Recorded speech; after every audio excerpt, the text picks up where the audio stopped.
करते वक्त, मैपिंग करने से पहले और मैपिंग करने के बाद क्या स्ट्रक्चर होता है डेटाबेस का, in terms of logical, in terms of physical, है ना, वो सारी चीजों को हम लोग आज देखेंगे।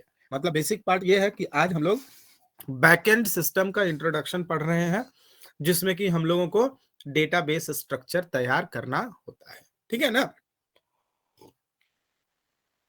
तो ये डेटाबेस स्ट्रक्चर तैयार कैसे होगा, इस पर हम लोग अभी बात करने वाले हैं। तो चलिए आप लोग हमको बताइए, तो ईआर डायग्राम क्या होता है, पढ़े हैं ना लोग सब कोई पढ़े ईआर डायग्राम, याद है? Yes sir. बताइए ईआर डायग्राम कौन हमको बताएगा? दीक्षा से शुरुआत करते हैं। दीक्षा यस सर। बताइए आप ही ईआर डायग्राम क्या होता है?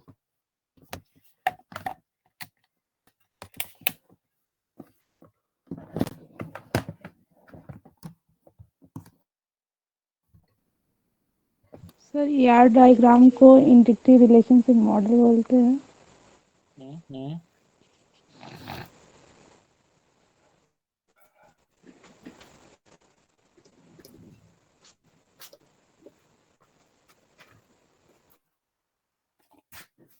सर याद नहीं है। कौन बताएगा अच्छे से?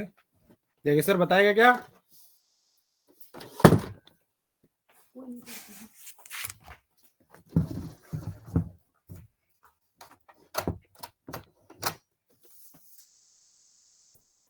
देखिए सर नहीं बताएगा?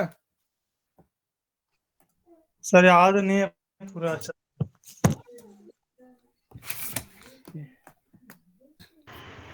Sir ER diagram basically stand करता है एंटिटी रिलेशनशिप।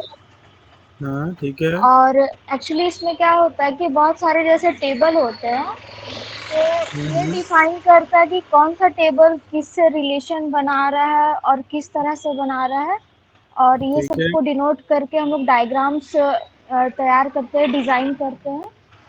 बस ये ईआर डायग्राम। ईआर डायग्राम जैसे सर एग्जाम्पल स्टूडेंट में हम लोग नेम ले लेंगे, इसका और नेम, एड्रेस, एज, आईटी, ये सब। ठीक है। जैसे देखिए अब सुनिए सामने भी लिखा होगा। दीक्षा आपका माइक इको कर रहा है, थोड़ा सा आप म्यूट कर लीजिए।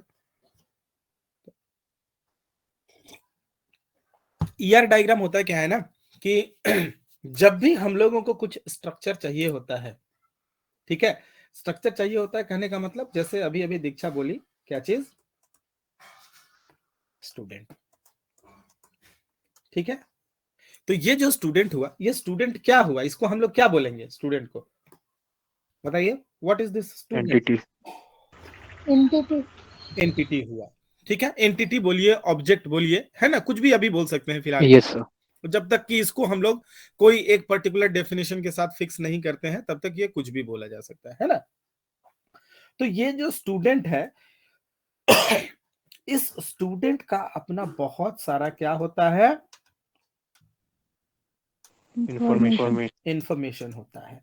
इस इंफॉर्मेशन के थ्रू हम लोग क्या करते हैं, स्टूडेंट को आइडेंटिफाई करते हैं, है ना। नाउ ये जो आइडेंटिफिकेशन मार्क्स होते हैं या फिर इंफॉर्मेशन होते हैं, उन्हीं इंफॉर्मेशन को हम लोग स्टूडेंट के साथ जोड़ देते हैं कुछ कुछ सिंबल्स को यूज करते हुए, है ना। और ये जो सिंबल्स होते हैं, ये सिंबल्स कहलाते हैं स्टूडेंट के एट्रीब्यूट्स। क्या कहलाते हैं? स्टूडेंट के एट्रीब्यूट्स कहलाते हैं।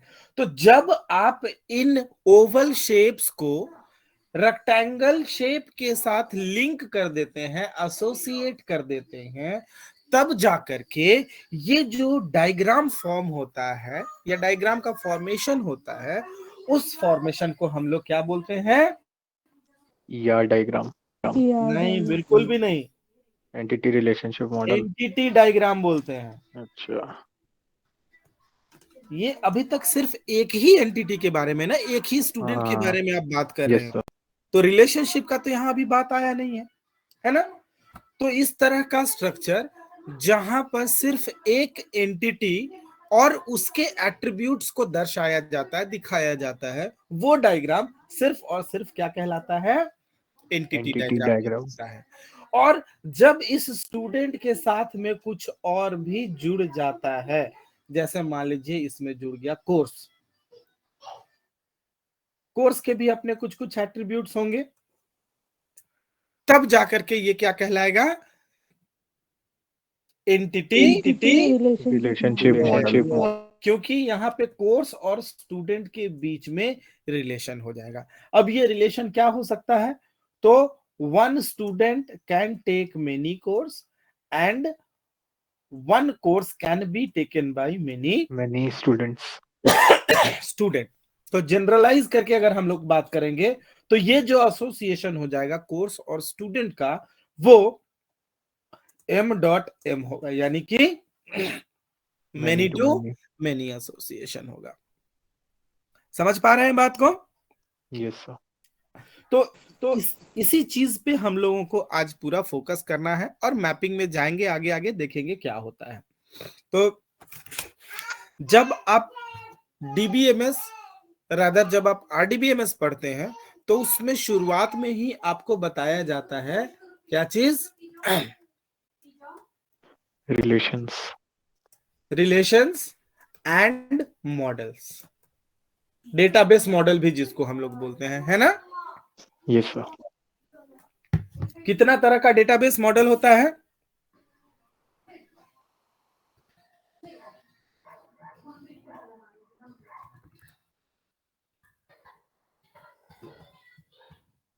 बताइए तो,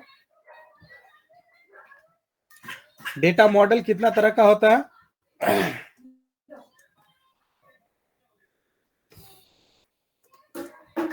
पहला जो डेटा मॉडल होता है उसको बोलते हैं हम लोग ऑब्जेक्ट बेस्ड मॉडल, और दूसरा जो होता है उसको हम लोग बोलते हैं रिकॉर्ड बेस्ड मॉडल। ठीक है, तो ऑब्जेक्ट बेस्ड रिलेशनल मॉडल होते हैं और रिकॉर्ड बेस्ड रिलेशनल मॉडल्स होते हैं। ठीक है ना? हम लोग जो काम करते हैं ना, वो काम हम लोग किस पे आकर के करते हैं? रिकॉर्ड बेस्ड मॉडल पे आकर के करते हैं। और हल्ला हो रहा है, एक सेकंड रुको।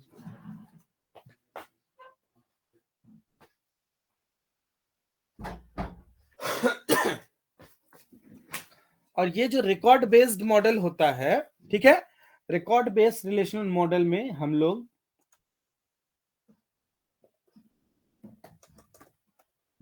नाम ही है उसका रिलेशनल मॉडल। ठीक है, आरडीबीएमएस का सबसे कॉमन, सबसे फेमस मॉडल जो है, जो कि रिकॉर्ड बेस्ड है, उसको हम लोग रिलेशनल मॉडल बोलते हैं। और भी मॉडल होता है, हेरारिकल मॉडल होता है, नेटवर्क मॉडल होता है ना? और ऑब्जेक्ट बेस्ड के केस में हम लोगों का यूएमएल होता है, ओ करके होता है, ऑब्जेक्ट ओरिएंटेड मॉडल बोलते हैं उसको, जिसमें यूएमएल होता है, ईआर होता है, ठीक है, और डीएफडी आता है, लेकिन हम लोग डीएफडी को इंक्लूड नहीं करते हैं क्योंकि ये फ्रंट एंड डायग्राम हो जाता है। ठीक है ना? तो हम लोग अभी फिलहाल किस पे बात करने वाले हैं? रिलेशनल मॉडल पे हम लोग बात करने वाले हैं। ठीक है, और रिलेशनल मॉडल पे जाने से पहले आपको इसका ऑब्जेक्ट बेस्ड रिप्रेजेंटेशन जो होता है, जो कि ईआर होता है, वो जानना होगा। ठीक है, जब आप ईआर जान जाएंगे, उसके बाद रिलेशनल मॉडल का बेसिक स्ट्रक्चर जानेंगे, तब जाकर के आप क्या करेंगे? ईआर को आरएम के साथ मैप करेंगे। उसको हम लोग बोलते हैं रिलेशनल मैपिंग। क्या बोलते हैं? Relational mapping. ठीक है, तो चलिए अब धीरे धीरे करके हम लोग ईआर डायग्राम की तरफ चलते हैं। तो ईआर डायग्राम होता क्या है? ईआर डायग्राम एक ऐसा लॉजिकल स्ट्रक्चर डायग्राम होता है जो कि डेटाबेस में एग्जिस्ट हो रहे या फिर एग्जिस्ट होने वाले एंटिटीज और उनके attributes as well as association among multiple entities को रिप्रेजेंट करता है। तो वैसा डायग्राम क्या कहलाएगा? ईआर डायग्राम कहलाएगा। जैसे इसके डेफिनेशन में देखिए लिखा है, an entity relationship diagram is a diagram that represents relationship among entities in a database। जैसे अभी अभी हम लोगों ने कॉमनली बोला ना कि कोर्स हो गया, स्टूडेंट हो गया, दो अलग अलग एंटिटी थे, दोनों एक दूसरे के साथ एसोसिएट हुए, तब जाकर के वो ईआर डायग्राम बना। ओके, उसके बाद और देखिए क्या बोल रहा है, an ER diagram in DBMS plays a crucial role in designing database. तो जब हम लोग डीबीएमएस या आरडीबीएमएस पढ़ते हैं तो क्या हम लोग ईआर डायग्राम पे फोकस करते हैं?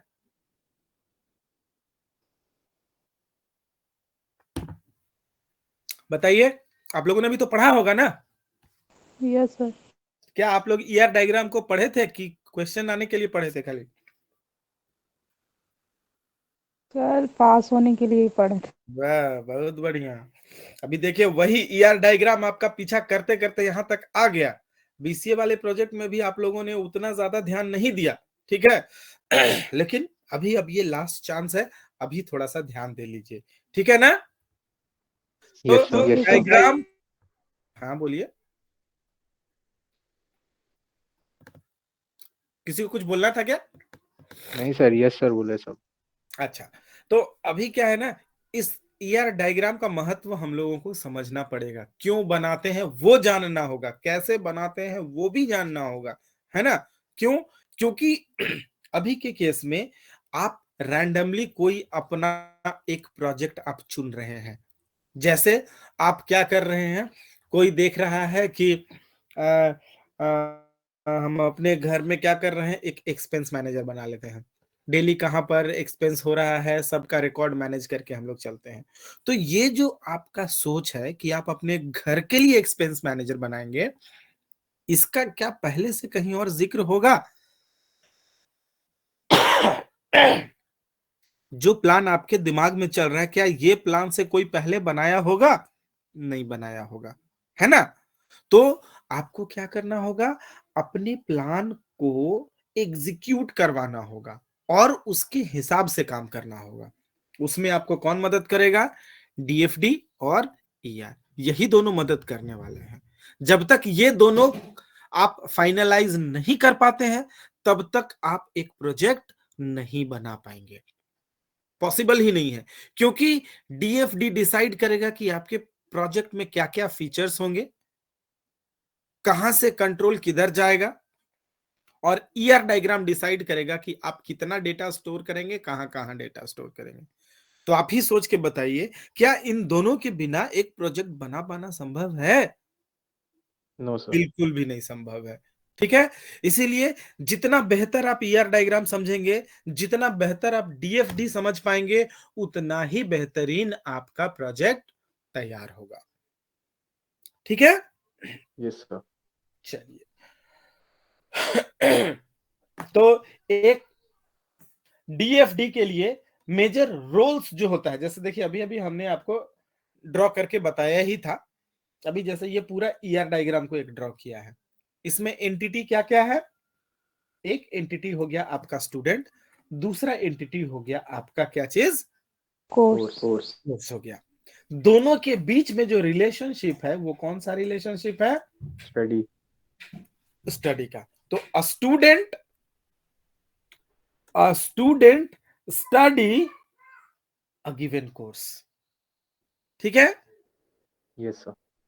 Study is a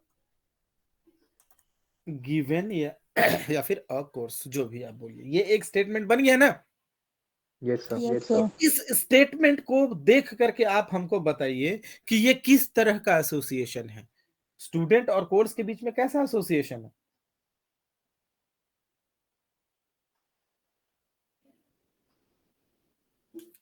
a student माने एक सर स्टूडेंट, 1 to 1। हाँ, एक स्टूडेंट कोई एक दिए गए कोर्स को करता है। तो ये जो एसोसिएशन हुआ ये 1-to-1 का एसोसिएशन हुआ। आप इसी तरह से अब आपको डिसाइड करना होगा कि एक तरफ जैसे यहां पर आप देख पा रहे हैं, यहां पर ये जो स्टूडेंट है, this student is always a left entity and course is always a right and right entity. Left right क्यों हम लोग बोले? एक्सक्यूज मी, ज्वाइन याद कीजिए, ज्वाइन याद आ रहा है?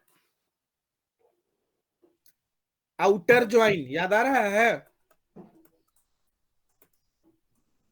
आउटर ज्वाइन में हम लोग बोलते हैं left outer join, right outer join, full outer join, बोलते हैं ना? Yes sir. तो ये लेफ्ट और राइट हम लोग कैसे डिसाइड करते हैं? जो आपका कीवर्ड है, यानी जैसे प्रैक्टिकली ज्वाइन के केस में हम लोग बोलते हैं कि हमारा कीवर्ड जो होता है वो क्या होता है? डिसाइडर ज्वाइन होता है। ज्वाइन के लेफ्ट वाला लेफ्ट कहलाता है, इसके बाद जो लिखा गया टेबल होता है वो क्या कहलाता है? राइट कहलाता है। उसी तरह यहां पे आपका एसोसिएशन जो रिलेशन जो है आपका, वो कौन सा हुआ? ये डायमंड वाला जो बॉक्स हुआ, इसको एसोसिएशन कहते हैं। इस एसोसिएशन के पहले यानी कि लेफ्ट साइड में जो टेबल होगा वो लेफ्ट कहलाएगा, लेफ्ट एंटिटी, लेफ्ट टेबल, और इसके राइट हैंड साइड में जो होगा वो राइट एंटिटी या फिर राइट टेबल कहलाएगा। अब अगर हम बोलते हैं कि 1M, जैसे स्टूडेंट की तरफ हम बोलते हैं 1 और कोर्स की तरफ बोलते हैं M, तो ये क्या कहलाएगा?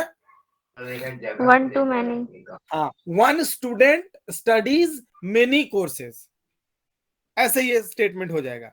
या फिर अगर हम इधर 1 लिखते हैं और इधर M लिखते हैं तो हम बोलते हैं many student are studying a given course. समझ पा रहे हैं ना सभी लोग? यस तो इस तरह से हम लोगों को क्या करना होगा? एनालाइज करना पड़ेगा। जब तक एनालिसिस प्रॉपर नहीं होगा तब तक हमारा काम भी प्रॉपर नहीं हो पाएगा।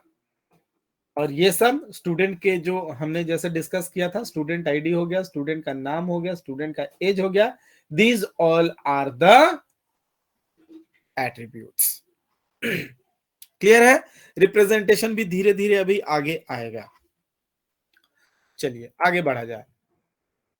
ये चीज हम लोगों ने देख लिया कि जो ईआर डायग्राम होता है वो पिक्टोरिकली यानी कि पिक्चर के थ्रू, डायग्राम्स के थ्रू क्या एक्सप्लेन करता है? रिलेशनशिप बिटवीन एंटिटीज, यानी कि जो एंटिटीज दिए गए हैं उनके बीच में क्या एसोसिएशन है, क्या जोड़ है, उसके बारे में बताया गया। ठीक है, चलिए ये सब पढ़ने वाला चीज है, एक बार रीडिंग मार लीजिएगा, उसका उतना जरूरत अभी नहीं है। तो यही एंटिटीज के एसोसिएशन को ध्यान में रखते हुए क्या बनाया गया? ईआर मॉडल बनाया गया, एंटिटी रिलेशनशिप मॉडल दिया गया, जिसमें कि बहुत सारे सिंबल्स को दिया गया। उन सिंबल्स को यूज करते हुए डेटाबेस के फंक्शनैलिटी को, डेटाबेस के वर्किंग नेचर को जाना जा सकता है। ठीक है, तो कैसे कैसे देखते हैं हम लोग धीरे धीरे। तो अभी इसका यूज देखते हैं क्या है। तो ER diagram helps you conceptualize the database and lets you know which field need to be embedded for a particular entity। मतलब कोई भी टेबल आप डिसाइड करते हैं तो उस टेबल के लिए क्या क्या एंटिटी जोड़ना है। फील्ड्स, फील्ड्स कहने का क्लियर मतलब हुआ एट्रीब्यूट। फील्ड्स का मतलब एट्रीब्यूट।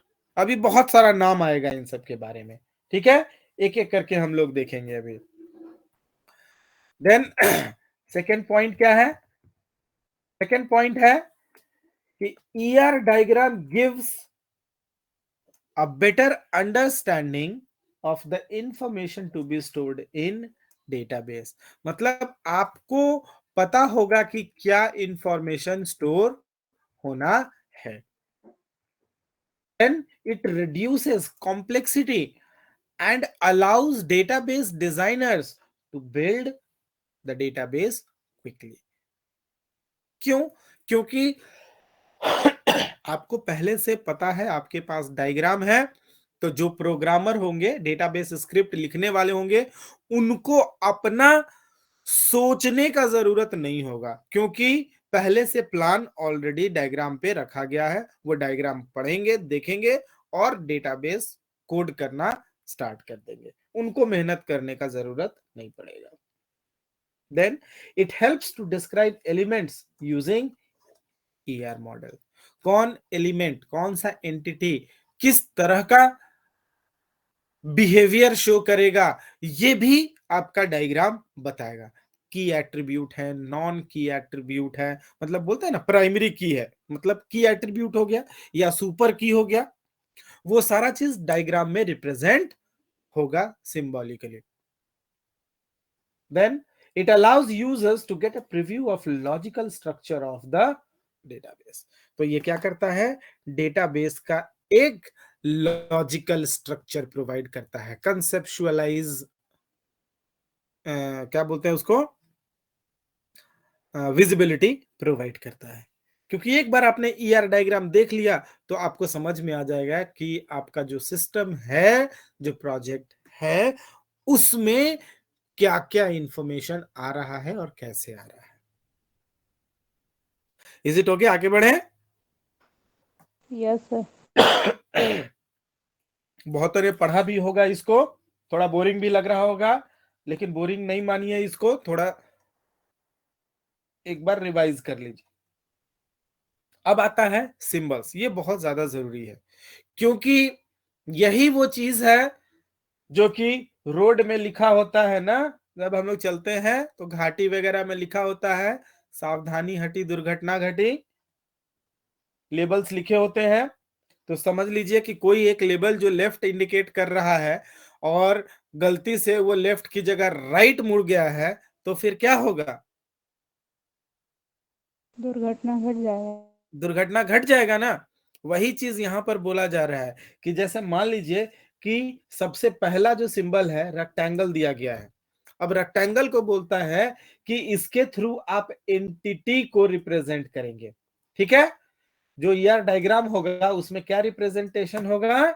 एंटिटी टाइप्स का, यानी एंटिटी का रिप्रेजेंटेशन होगा। अब इसको हम लोग रेक्टेंगल ना बना करके ना ओवल शेप, ये वाला शेप दे देंगे, तो क्या हो जाएगा? पूरा डेटा स्ट्रक्चर बिगड़ जाएगा। जो प्लानिंग टीम ने सोचा था, आपने एज अ डिजाइनर आपने उसको ध्यान में नहीं रखा, और आपकी गलती की वजह से जो मेन एंटिटी होना था अब एट्रीब्यूट बन गया, और जो एट्रीब्यूट होना था मे भी हो सकता है कि वो एंटिटी बन जाए। तो जो प्रोजेक्ट का फ्लो सोचा गया था प्लानिंग कमिटी के द्वारा, क्या वो फ्लो मेंटेन हो पाएगा? नहीं हो पाएगा। ठीक है, तो वही सब चीज से बचने के लिए ये आपको ध्यान में रखना होगा। तो जब भी टेबल का नाम, एंटिटी टाइप्स कहने का मतलब हुआ टेबल का नाम। ठीक है, आप लोग बहुत लोगों को ये भी है, ये भी समझ में आता है कि डेटाबेस का नाम।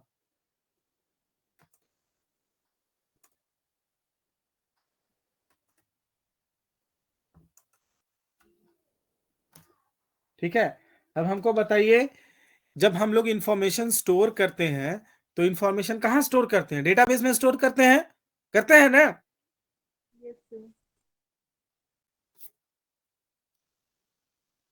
नहीं बोल रहे सब लोग जी, बोलो। Yes sir. दीक्षा सीआर है, अकेले रिप्रेजेंट कर रही है सबको, इनके नो बोलने वाले कोई हैं?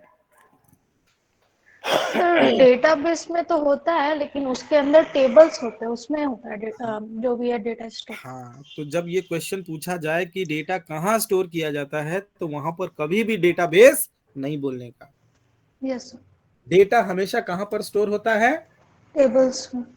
टेबल्स में स्टोर होता है। हम लोग क्या है ना, हम लोग जैसे मान लीजिए कि जब हम लोग पढ़ते हैं 11th-12th में डीबीएमएस पढ़ाया जाता है, फिर उसके बाद ग्रेजुएशन में पढ़ते हैं, तो ये हम लोग ना एक लॉजिकल कंसेप्ट बना के रख लेते हैं, क्योंकि हमें डीबीएमएस पढ़ाया जाता है, हमें एसक्यूएल नहीं पढ़ाया जाता है, हमें आरडीबीएमएस नहीं पढ़ाया जाता है, वो डीबीएमएस बोल के पढ़ाया जाता है, थियोरेटिकली वो चीज निकल जाता है, एक दो टेबल हम लोग बनाना सीख जाते हैं, बाकी हो गया, है ना। तो हमारे दिमाग में क्या बैठ जाता है ना कि भाई वो डेटाबेस ही है जहां पे डेटा रखते हैं। तो उस कंसेप्ट को आज से क्लियर करिए कि डेटाबेस जो है, डेटाबेस एक कंटेनर है, जिस कंटेनर के अंदर बहुत सारे ऑब्जेक्ट्स रखे हुए हैं। ये देखिए यहाँ पे, ये एक कंटेनर बना हुआ है, this container is known as database. इस डेटाबेस के अंदर बहुत सारे ऑब्जेक्ट्स हैं। कैसे कैसे ऑब्जेक्ट्स हैं? तो भाई इसके अंदर टेबल है, इसके अंदर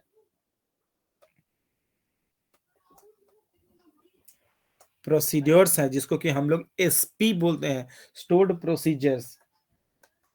इसके अंदर ट्रिगर्स है। कोई आ रहा है, कोई आ रहा है, इसी का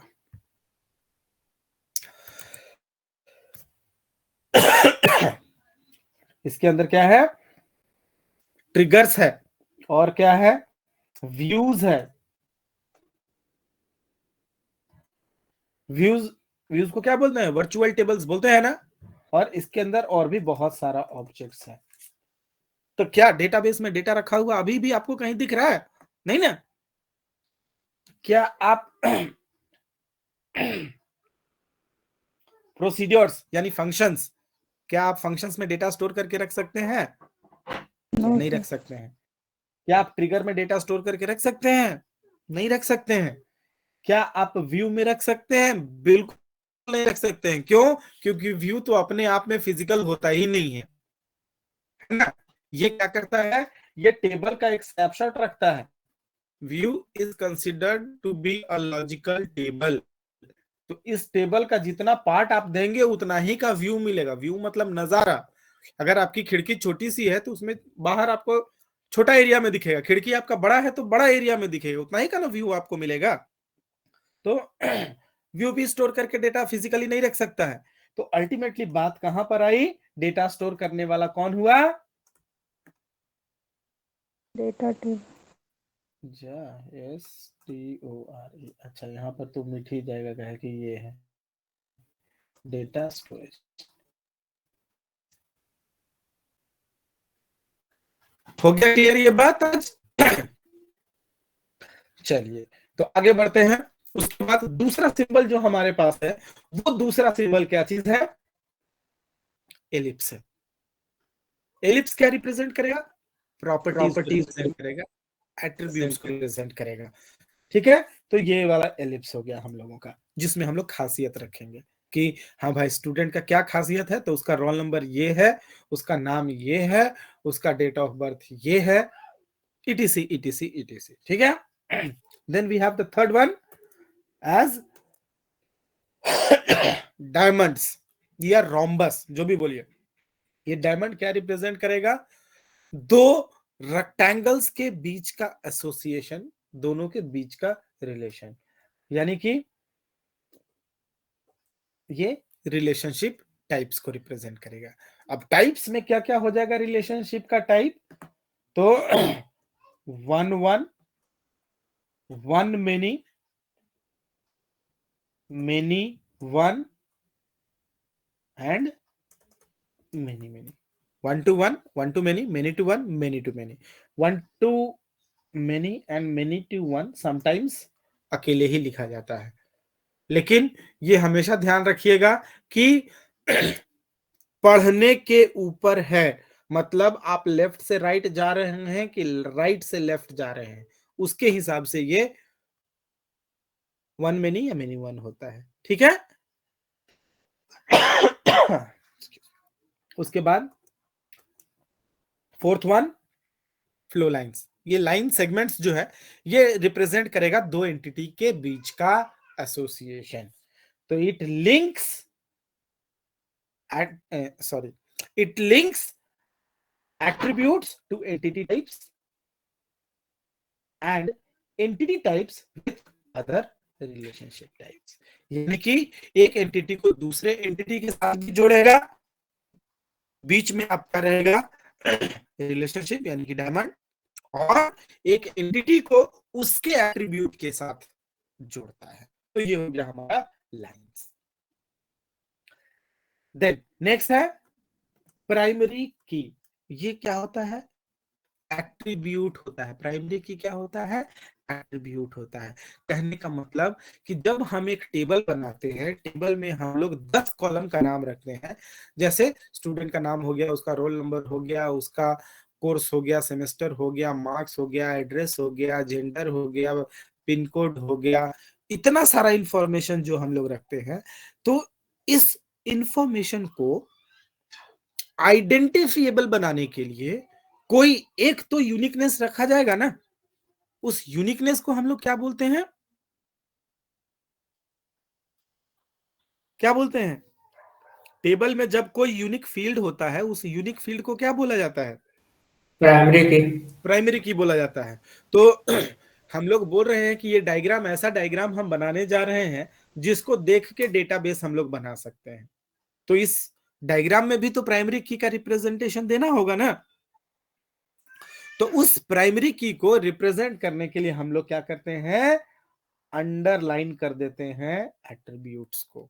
जिस एट्रीब्यूट को आपको प्राइमरी की बनाना है, उस एट्रीब्यूट को लिख करके उसको अंडरलाइन कर दीजिए। Is it okay? उसके बाद नेक्स्ट है डबल एलिप्स। डबल एलिप्स कहने का मतलब हुआ होल की या कॉम्पोजिट की। मतलब अगर आपका एट्रीब्यूट मल्टी वैल्यूड एट्रीब्यूट है, मल्टी वैल्यूड कहने का मतलब क्या हुआ कि उसमें एक से ज्यादा वैल्यू है, उस केस को रिप्रेजेंट हम लोग कैसे करेंगे? डबल एलिप्स से करेंगे। ठीक है? और भी रिप्रेजेंटेशन होगा। देखिए, ये हो गया एंटिटी, ये हो गया एट्रीब्यूट। सर हाँ बोलिए, हाँ बोलिए। सर जो डबल इलिप्स है ना, इसको एग्जांपल दे के बिल्कुल समझाइए। एग्जांपल देके अभी समझाएंगे, टेंशन नहीं लीजिए। उसके बाद ये जो डायरेक्ट हमने पढ़ा, रिलेशनशिप पढ़ा, ये तीन चीज जो होता है ये कॉमन होता है, जो हम लोग अभी तक जानते हैं, डायरेक्टली जानते हैं। ठीक है? अभी यहाँ पे 3 डायग्राम आपको एडिशनल दिख रहा है, जिसमें कि अभी अभी हम लोगों ने देखा ये वाला डबल एलिप्स वाला। ये क्या होता है? मल्टी वैल्यूड एट्रीब्यूट होता है, मल्टीपल वैल्यूज जिसमें एक ही एट्रीब्यूट का होता है। अभी एक एग्जांपल देंगे आपको। उसके बाद जब रेक्टेंगल डबल हो जाए, ठीक है, डबल रेक्टेंगल हो जाए, तो वो क्या कहलाता है? वीक एंटिटी कहलाता है। वीक एंटिटी का मतलब होता है डिपेंडेंट एंटिटी। मतलब ये कि प्राइमरी की बोलते हैं base class, derived class.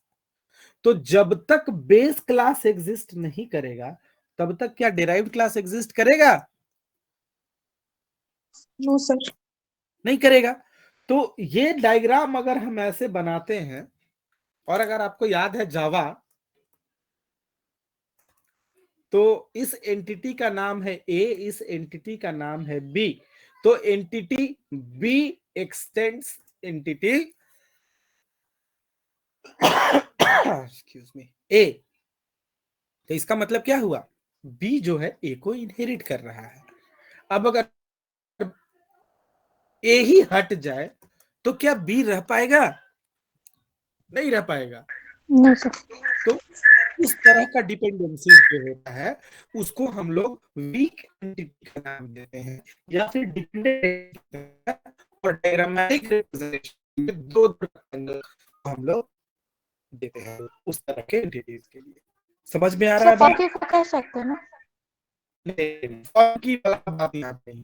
Foreign की बोलिएगा ना तो वो एट्रीब्यूट के सेगमेंट, एंटिटी के सेगमेंट में रहता है ना। के बाद आइए डिराइव्ड एट्रीब्यूट। डैश्ड, आपको डैश्ड एलिप्स यूज किया जाता है। एक सेकंड नोट कीजिए। अरे बाबा,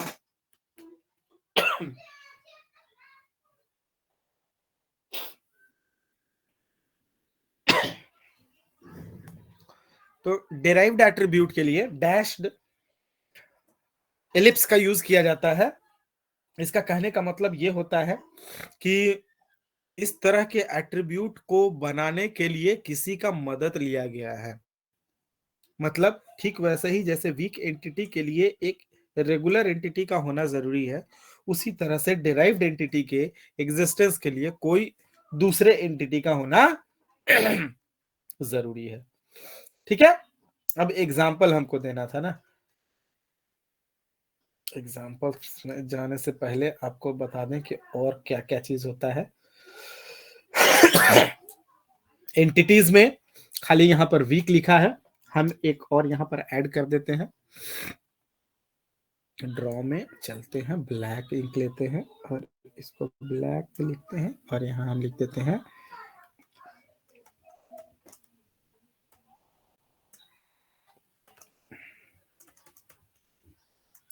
स्ट्रॉन्ग एंटिटी। ठीक है,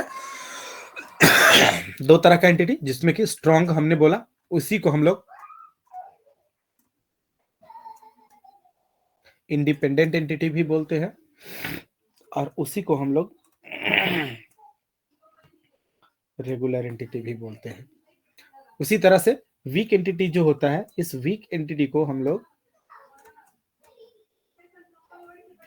डिपेंडेंट एंटिटी या फिर इरेगुलर नहीं बोला जाता है। ऊपर हमने रेगुलर बोला इसीलिए नीचे इरेगुलर बोल दिया है ना।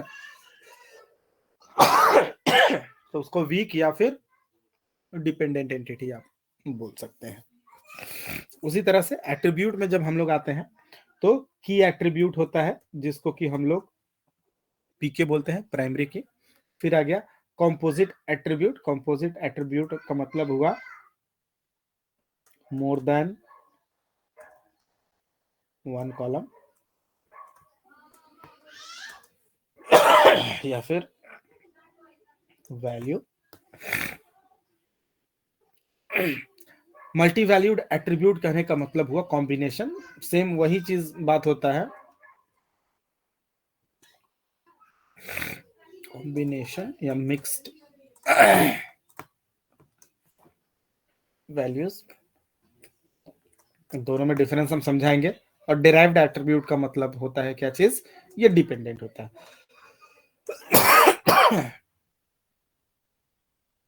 मतलब किसी और एट्रीब्यूट से मिलके बनता है। और रिलेशनशिप में तो हमने पहले ही आपको बता दिया, 1 to 1, उसके बाद 1 to many, many to 1, and then we have many to many। ठीक है ना।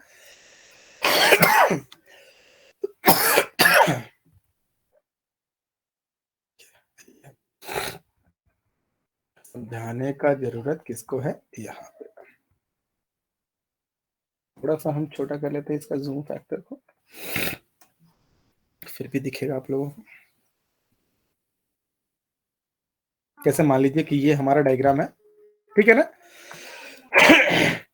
अब इस डायग्राम में जैसे मान लीजिए स्टूडेंट का बहुत सारा इंफॉर्मेशन दिया गया है, जिसमें कि एड्रेस है, रोल नंबर है, एज है एंड नेम है।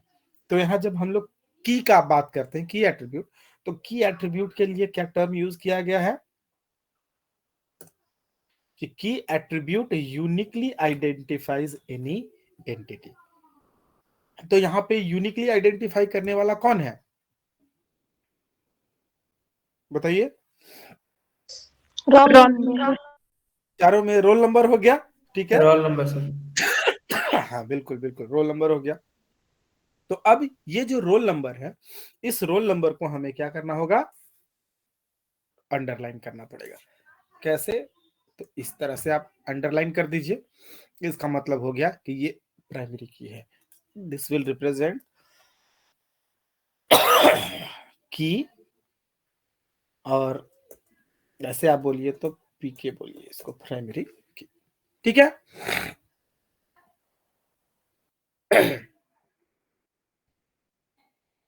देखिए यहाँ पे अंडरलाइन करके दिखाया है।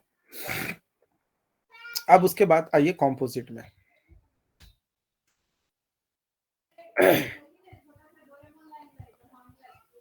कॉम्पोजिट एट्रीब्यूट क्या बोलता है? कॉम्पोजिट एट्रीब्यूट जैसा कि हमने बोला था कि मिला हुआ होगा, मल्टीपल वैल्यूज होंगे।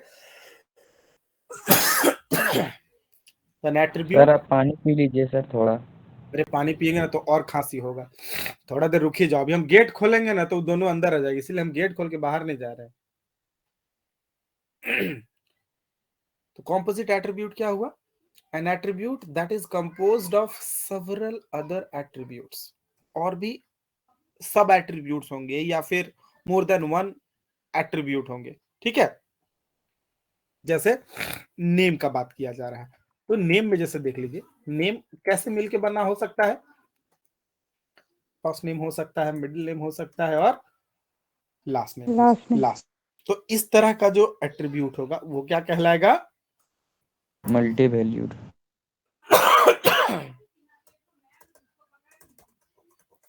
कॉम्पोजिट एट्रीब्यूट मतलब composition of f name, m name and l name is called name।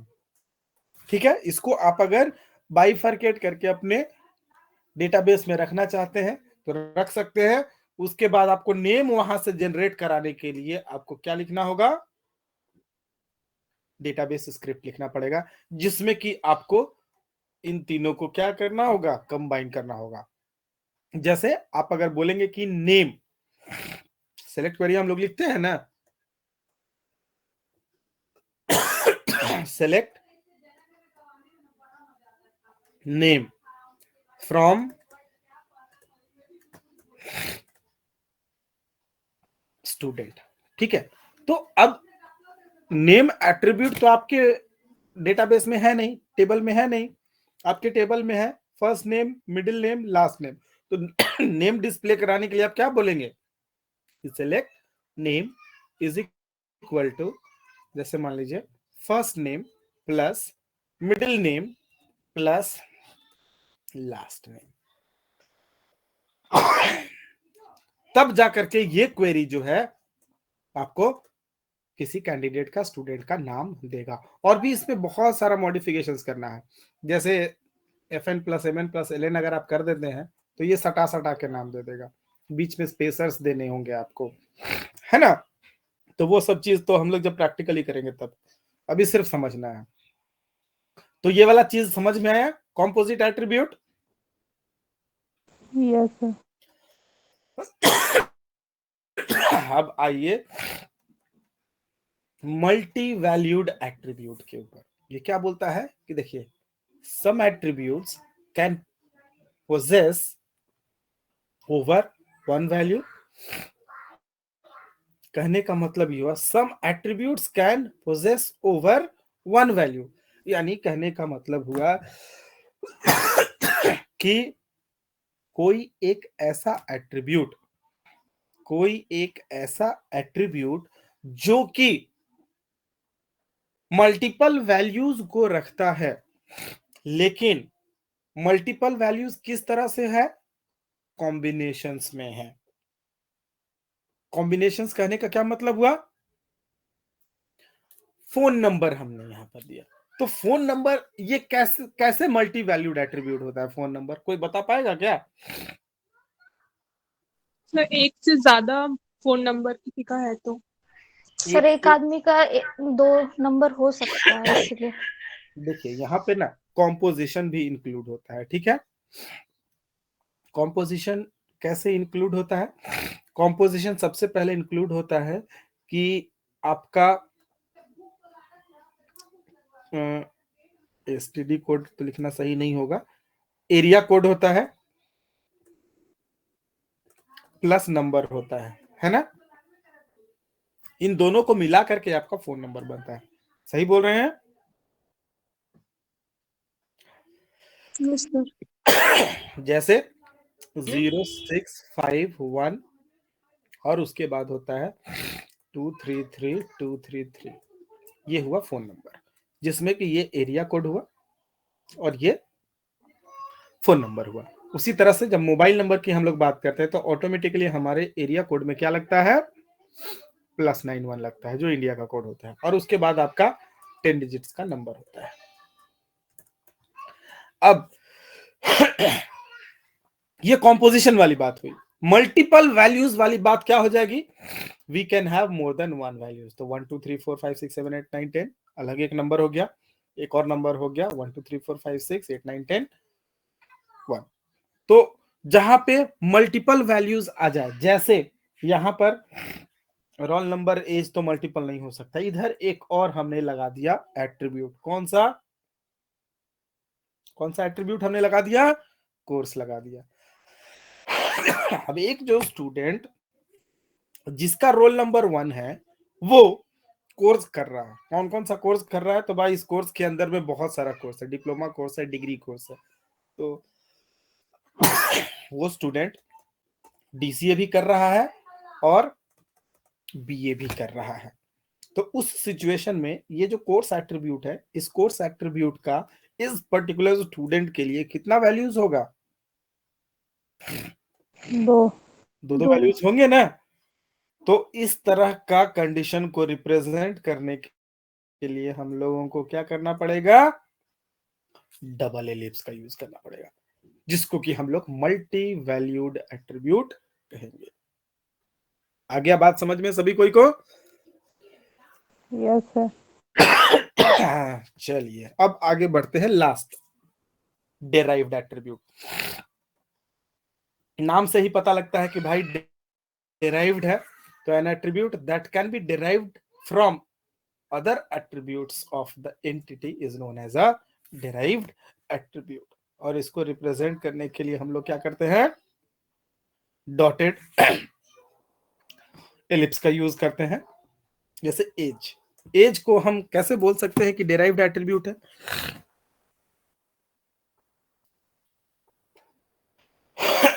कोई बता पाएगा? सर डेट ऑफ बर्थ से एज को ड्राइव कर सकते हैं। बिल्कुल सही जवाब। मान लीजिए कि आपके डेटाबेस टेबल में ये वाला फील्ड नहीं है, एज नहीं है, एज के जगह पे आपके पास क्या है, डेट ऑफ बर्थ फील्ड है। तो उस सिचुएशन में आपके लिए एज कैलकुलेट करना किस तरह का प्रॉपर्टी या एट्रीब्यूट हो जाएगा, डेराइव। माने कि डेट ऑफ बर्थ से और आज के करंट डेट से आपको क्या निकालना होगा, अपना एज निकालना होगा। आ गई बात समझ में सभी कोई को? यस। तो ये हो गया हम लोगों का एट्रीब्यूट का टाइप्स। और लास्टली रिलेशनशिप है, जिसको हमको एक्सप्लेन करने का जरूरत नहीं है, अभी अभी हम लोगों ने किया, 1 1 1 मेनी मेनी 1 मेनी मेनी, ठीक है ना।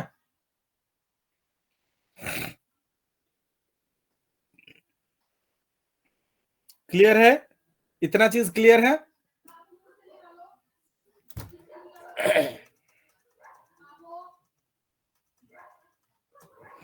ये वाला चीज देखिए, लास्ट टॉपिक आज का, कैसे आप ईआर डायग्राम ड्रॉ करेंगे। तो ईआर डायग्राम को ड्रॉ करने के लिए आपको क्या करना होगा,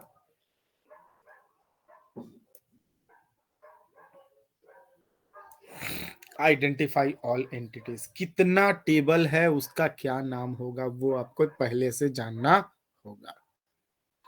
embed all entities in rectangle and label them properly. सबको रेक्टेंगल में डालिए, उनका नाम लिखते चले जाइए। दूसरा, identify relationship between entities and connect them using a diamond in the middle, जो कि डिस्प्ले करेगा कि उन दोनों रिलेशन क्या कहते हैं, एंटिटी के बीच में क्या रिलेशन है। तीसरा, connect attributes of entity and label them properly. उसके साथ जो भी प्रॉपर्टीज आपने सोचा, जैसे स्टूडेंट एंटिटी आपने सोचा था, तो उसके क्या क्या एट्रीब्यूट्स होंगे उनको भी आप लेबल करिए। Then eradicate any redundant entities और relationships। ये बहुत इंपॉर्टेंट पॉइंट है, ये बहुत इंपॉर्टेंट पॉइंट है जो कि डेटाबेस नॉर्मलाइजेशन में हमें एकदम ध्यान में रखना होता है। किस बात का? तो इरेडिकेशन ऑफ रिडंडेंट एंटिटी और रिलेशनशिप।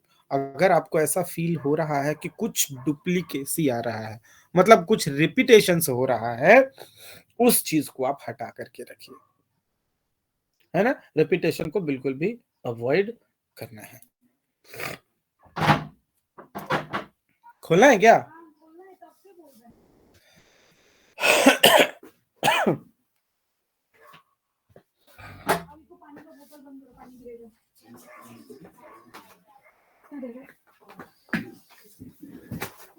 इसके बाद थोड़ा सा एक और क्लास है। देन उसके बाद क्या है next? Make sure your ER diagram supports all data provided to the to design the database.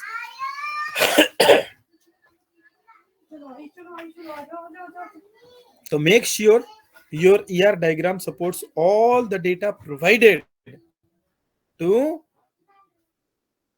Design the database. कहने का मतलब आप बैकएंड स्क्रिप्ट को रिप्रेजेंट करने वाले हैं, तो आप कोशिश ये करें कि बैकएंड से रिलेटेड ही इंफॉर्मेशन इसमें हो, क्योंकि अगर आप फ्लो रिप्रेजेंट जैसे करने चाहिएगा, फ्लो रिप्रेजेंट आप कर नहीं पाएंगे, क्योंकि हमारे पास ईआर डायग्राम में कोई सिंबल ही नहीं है जो कि डेटा के फ्लो को डिस्प्ले कर सके।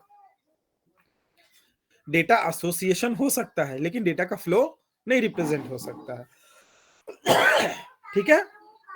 तो उस चीज को अवॉइड किया जाएगा। And then effectively use colors to highlight key areas in your diagram. This is an optional part. This is an optional part. आप कलर्स चेंज कर सकते हैं, नहीं भी चेंज कर सकते हैं, वो उतनी बड़ी बात नहीं होती है। क्लियर है? समझ पा रहे हैं ER diagram? Yes sir. Yes yes sir. Sir.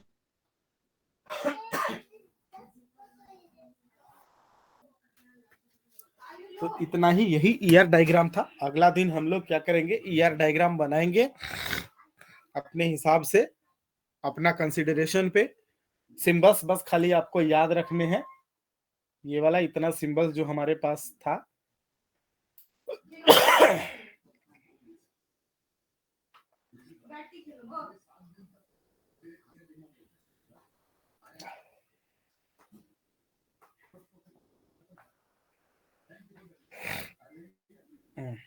इतना सिंबल्स को याद रखिएगा। 6 सिंबल्स हैं, तो इन्हीं 6 सिंबल को यूज करते हुए हमारा डायग्राम बने। Is it okay? Yes sir. Yes sir. देख रहे हो, इरेजर हम चूज किए, इरेजर से नहीं मिट रहा है।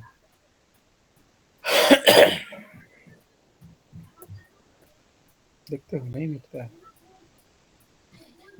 कोई बात नहीं। चलिए ठीक है, फिर तो अभी इतना ही रहने देते हैं। ये वाला आप लोगों को भेज देते हैं, है ना। इसको भेज देते हैं, इसको सेव कर दें, कर देते हैं।